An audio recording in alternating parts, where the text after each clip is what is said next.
দেখুন, আগের তিনটি নির্বাচনে বিএনপির উপস্থিতি ছিল না, সে কারণেই সেই সংসদটিকে অনেক সময় বলা হতো একতরফা সংসদ।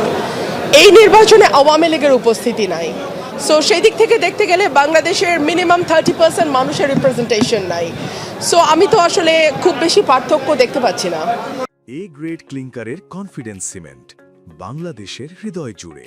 নিশ্চয়ই বিজয়ী দলকে আমি সবসময় অভিনন্দন জানাই, কিন্তু সেই সঙ্গে এটাও ভুলে গেলে চলবে না যে আমাদের 30% মানুষের কোনো রিপ্রেজেন্টেশন, মিনিমাম 30% মানুষের রিপ্রেজেন্টেশন এই সংসদে থাকবে না, সেটাও আমাদের মাথায় রেখেই সংসদটাতে বসতে হবে, চলতে হবে।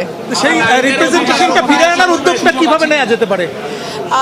দেখুন, আমি এই মুহূর্তে দলের কার্যক্রম নিষিদ্ধ আওয়ামী লীগের, সো তাদেরটা কিভাবে ফিরিয়ে আনা যায় সেটা তো আর আমি এখন বলতে পারবো না।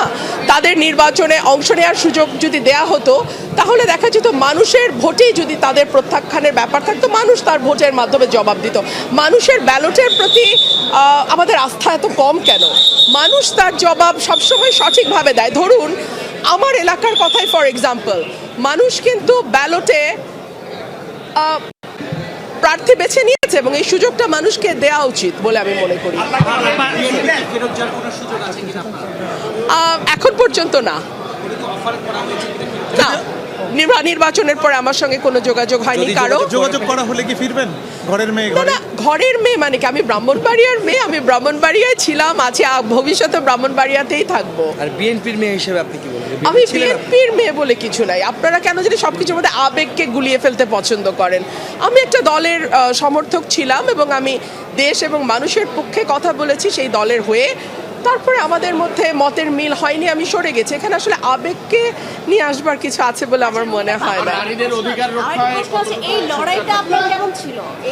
এই লড়াইটা আমার খুবই খুবই কঠিন ছিল ন্যাচারালি, বিকজ একজন স্বতন্ত্র প্রার্থী একটা দলের জোয়ারের বিপক্ষে দাঁড়িয়ে ভোট করা, ডেফিনেটলি এটা কঠিন ছিল এবং আমাকে নানানভাবে চেষ্টা করা হয়েছে সর্বশক্তি দিয়ে যাতে আমি হেরে যাই, বিকজ এটা একটা ইগো প্রবলেম হয়ে দাঁড়িয়েছিল যে দলের চেয়ে ব্যক্তির ইমেজ কেন বেটার হবে।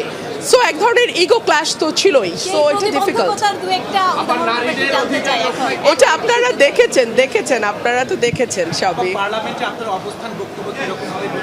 দেশের পক্ষে, মানুষের পক্ষে, সাধারণ মানুষের পক্ষে এবং বিশেষ করে আমার নির্বাচনী এলাকা সরাইল, আশুগঞ্জ এবং বিজয়নগরের একাংশ অত্যন্ত অবহেলিত, পিছিয়ে পড়া এবং প্রান্তিক মানুষ সেখানে বাস করেন।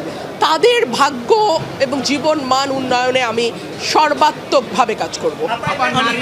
নারীদের পার্টিসিপেশন একেবারেই কম ছিল, সেই জায়গা থেকে নির্বাচিত হয়েছে হাতে গোনা কয়েকজন।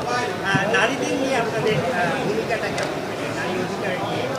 এটা তো আপনাদের উচিত বড় বড় দলের বড় বড় নেতাদের প্রশ্ন করা যে ওনারা কেন 0%, 3% এরকম করে নমিনেশন দেন। এই প্রশ্নটা বরং তাদেরকে করেন। জি, ওকে, থ্যাংক ইউ। শপথ কি নিয়েছেন? শপথ একটা নিয়েছি।